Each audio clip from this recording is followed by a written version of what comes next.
नमस्कार, आपण पाहतात दैनिक लेटेस्ट न्यूज।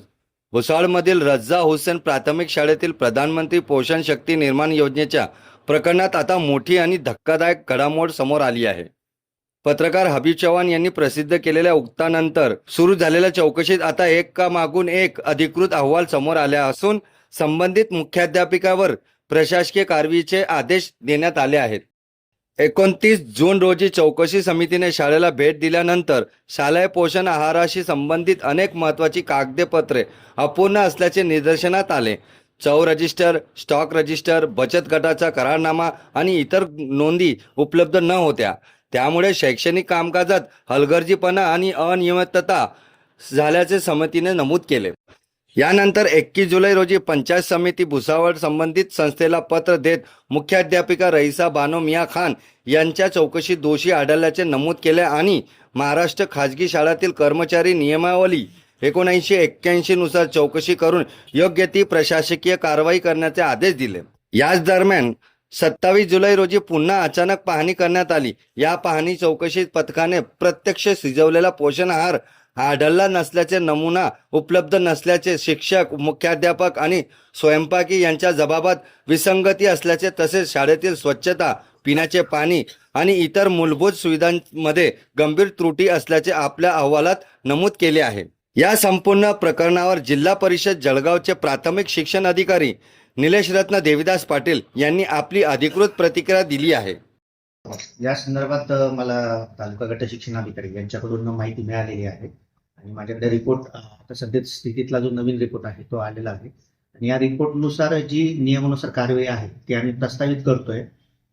प्रत्यक्ष परिस्थिती आणि प्रत्यक्ष ग्राउंड रिपोर्ट गट शिक्षणाधिकारी यांच्या मार्फत आलेला आहे। येत्या आठवड्याभरात जी नियमाने आहे अशी कार्यवाही सुरू करण्यात येईल। सगळ्यात महत्वाची बाब म्हणजे विद्यार्थी, शालेय विद्यार्थी जे आहेत, जे लहान विद्यार्थी आहेत, त्यांच्या शौचाची सुद्धा तिथे व्यवस्था नाही, टॉयलेट बाथरूम वगैरे नाही। या संदर्भात त्या बाबतीत पूर्ण पडताळणी मी आता करून घेतो, कारण आता पोषण आहाराचा जो विषय त्याच्या बाबतीत माझ्याकडे रिपोर्ट आहे। पण शाळेसाठी विद्यार्थ्यांसाठी त्यांच्या सुरक्षिततेच्या हिशोबाने जे पॅरामीटर आहेत, त्याची आवश्यकता आहे त्याची खात्री पण मी करून घेतो आणि संबंधितांनी तात्काळ उपलब्ध करून नाही दिल्या तर कार्यवाही प्रस्तावित करतो। सर्वांना सूचित करण्यात येतो की सगळ्या मध्ये आम्ही जेव्हा बैठका घेतल्या तेव्हा आम्ही 4 पॅरामीटर ठरवले होते। त्यातलं विद्यार्थ्यांची सुरक्षा हे एक पॅरामीटर आहे आणि सर्व शिक्षकांपर्यंत हे पोहोचलेलं आहे की विद्यार्थ्यांची फक्त शारीरिक मानसिक सुरक्षा नव्हे तर सगळ्यात महत्वाचं म्हणजे की विद्यार्थ्यांना जो पोषण आहार दिला जातो, म्हणजे पोषण आहाराच्या बाबतीत स्वतः आदरणीय सीओ मॅडम आणि मी स्वतः सुद्धा रोज सर्व तालुक्यातल्या ज्या शाळांचे फोटोज आम्ही रॅन्डमली बघत असतो आणि जिथे चुकीचं दिसेल तिथं केंद्र प्रमुखांना पाठवून प्रत्यक्ष त्यांना शेरे पुस्तकात नोंद घ्यायला लावतोय आणि तिथं दुरुस्ती करण्याच्या सूचना सर्वांना दिलेल्या आहेत। वैयक्तिक पातळीवर आदरणीय मुख्य कार्यकारी अधिकारी मॅडम आणि मी सुद्धा या बाबतीत जास्त आग्रह आहे की विद्यार्थ्यांना चांगला पोषण आहार मिळावा, तो पोषण मूल्य असलेला असावा, चविष्ट असावा आणि विद्यार्थ्याने तो आवडीने खावा आणि त्याचं पोषण मूल्य जपलं जावं। तर भुसावळमधील प्रधानमंत्री पोषण आहार योजनेतील या प्रकरणात आता प्रशासकीय कारवाईची प्रक्रिया सुरू झाली असून पुढे संबंधित संस्था आणि शिक्षण विभाग कोणती अंतिम कारवाई करणार याकडे सर्वांचे लक्ष लागले आहे।